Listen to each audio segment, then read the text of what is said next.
Então ele fala, próximo verso. Aliás, ele não fala, quem fala é Sanjaya.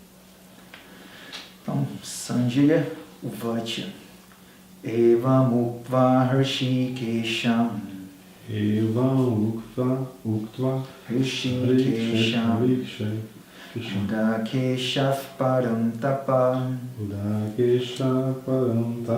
Nayotsya iti Govindam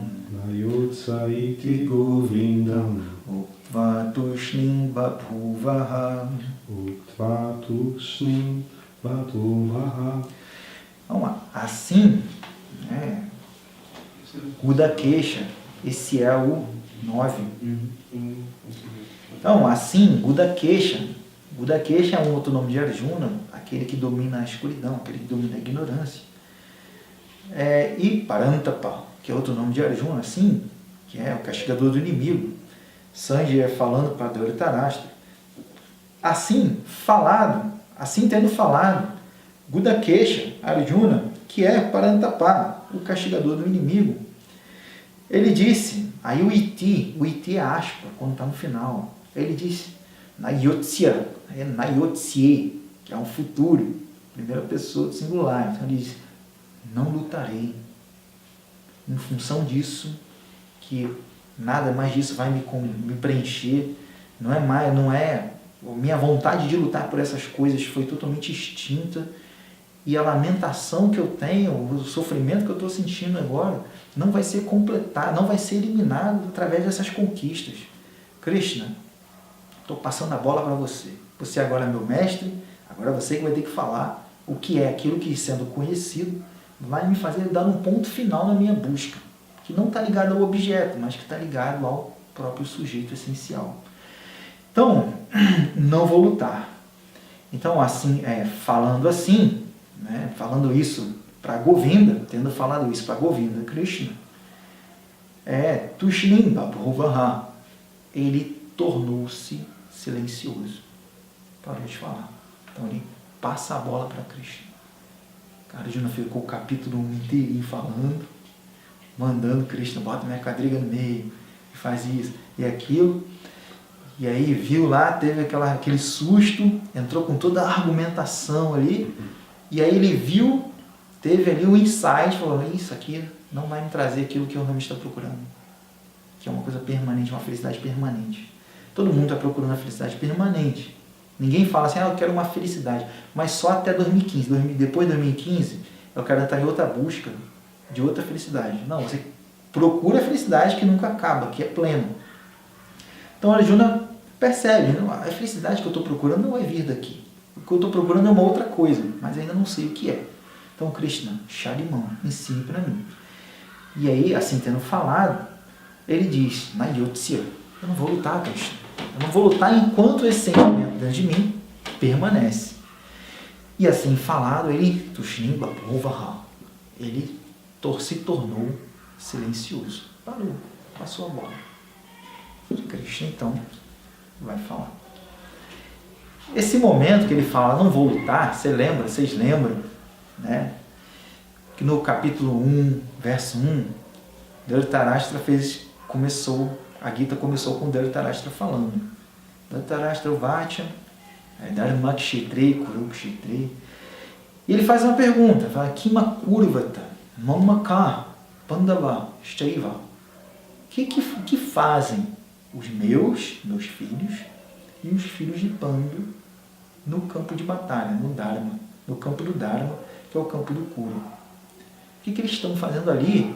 E o Yutsava, desejosos de lutar. Era uma pergunta até redundante. Mas o que ele perguntava também é porque, como os Pandavas, em muitas ocasiões, abriram mão daquilo que era direito deles em nome da harmonia, ele então estava achando que poderia acontecer mais uma vez. Quando Arjuna fala assim, Nayotsya, não lutarei.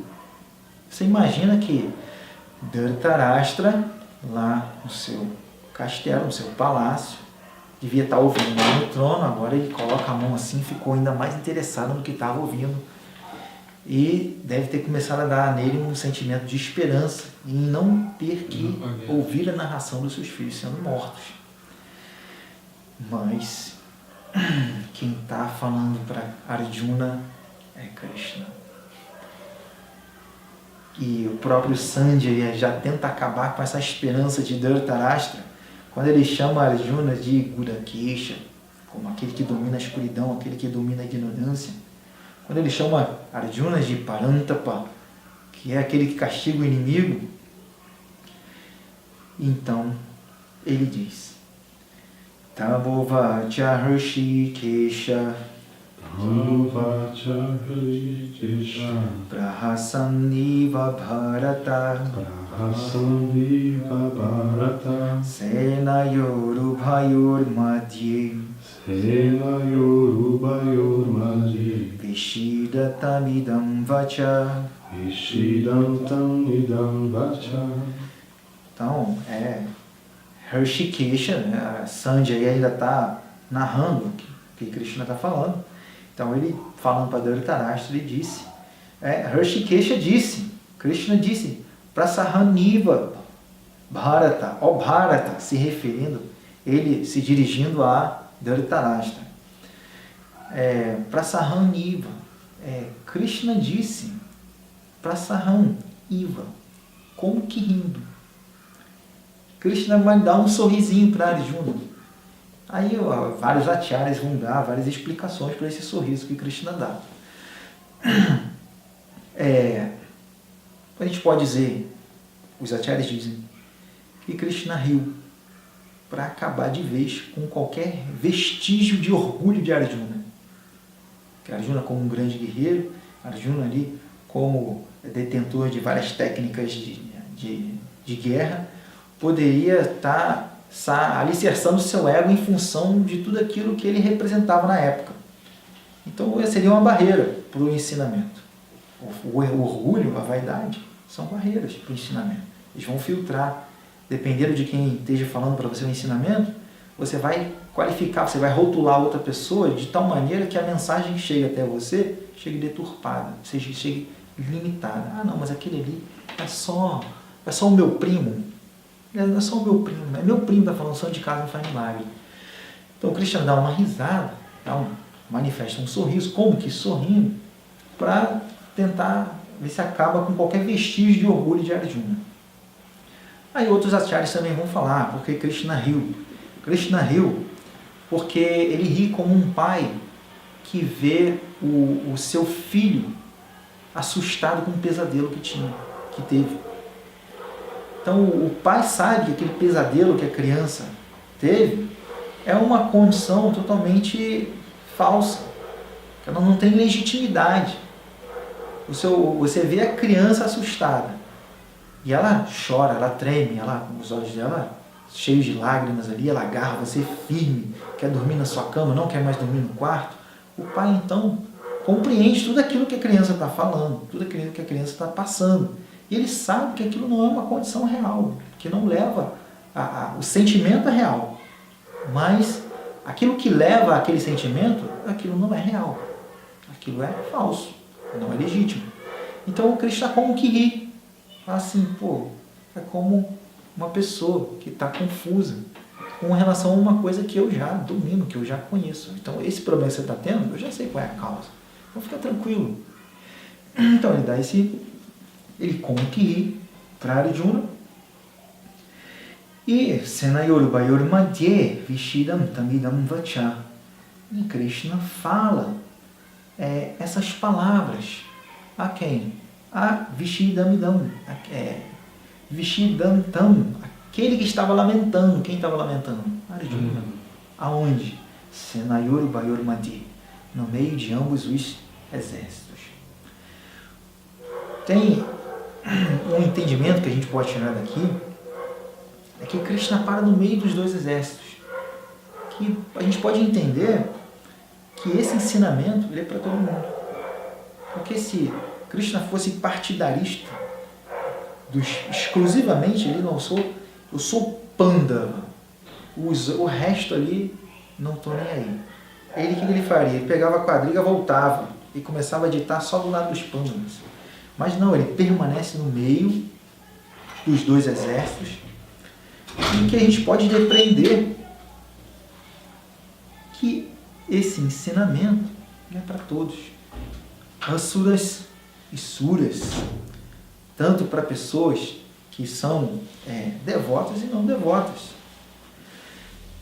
E então, o que marca também essa urgência com relação ao ensinamento. A gente, muitas das vezes, a gente protela aquilo que a gente tem que entender. A gente protela aquilo que a gente, no fundo, sabe que é uma coisa inadiável. E a gente cria argumentos, porque ainda a gente não tem uma disciplina estabelecida, porque a gente não tem uma metodologia estabelecida, a gente ainda não sabe como absorver aquilo que a gente considera como um grande valor, então a gente deixa para depois. E é muito comum as pessoas deixarem o estudo de Vedanta, deixarem o estudo da filosofia, para depois que eu resolver aquilo ali, depois que eu resolver aquilo lá. Então, não tem o caráter de urgência, quando na verdade esse aqui é o conhecimento mais urgente que a gente pode, que a gente necessita na nossa vida. Tanto é que Krishna para uma guerra. Uma guerra é parada, uma guerra é totalmente imobilizada. Búzios já haviam sido tocados tanto de um lado quanto de outro e em todas as partições, ou seja, todo mundo estava pronto para lutar.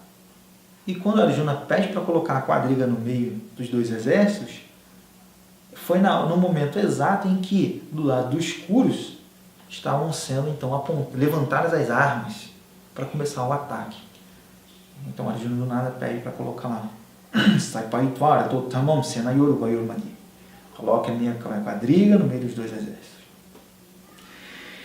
E isso mostra para a gente que nada nesse mundo pode ser capaz de nos tirar daquilo que é o Dharma da vida humana, que é a autorrealização. Porque se é parada uma guerra parada, com 18 akshaurnis, milhões de pessoas olhando, observando, aguardando, todo mundo ali na expectativa, o que está acontecendo. E Arjuna não tem a mínima vergonha, fala, não vou lutar enquanto não resolver isso. Para mostrar o quão urgente é a questão do autoconhecimento. Existiu um rei chamado Parikshit, que ele era neto de Arjuna, filho de Abhimanyu, que morreu na batalha. Parikshit, ele se tornou rei, depois de um tempo ele se tornou rei. Com a morte de Abhimanyu, era ele que seria o rei. Então, certa vez, ele indo caçar na floresta, ele ficou com muita fome e com muita sede. Ele viu uma cabana. E ele entrou na cabana. Quando ele entra na cabana, tem um sábio lá meditando. O nome dele era Shanika. E ele fala com o sábio. Mas o sábio estava em transe. Estava naquela meditação profunda. Estava no pratyahara, totalmente desconexo dos objetos externos. Não adianta você falar e tocar, ele não vai acordar. Ele está lá, focado, em transe. E devido à irritação causada pelo cansaço, fome e sede, Parikshit tem um comportamento inadequado. Ele então pega o seu arco e pendura uma cobra morta no seu arco e coloca em volta do pescoço desse sábio. Como que uma vingança. Você não vai me dar água nem comida? Está fingindo que eu não existo? Então, coloca uma cobra morta em volta do seu pescoço. Quando o filho desse sábio chega à cabana do pai e vê aquela cobra morta, ele começa a chorar.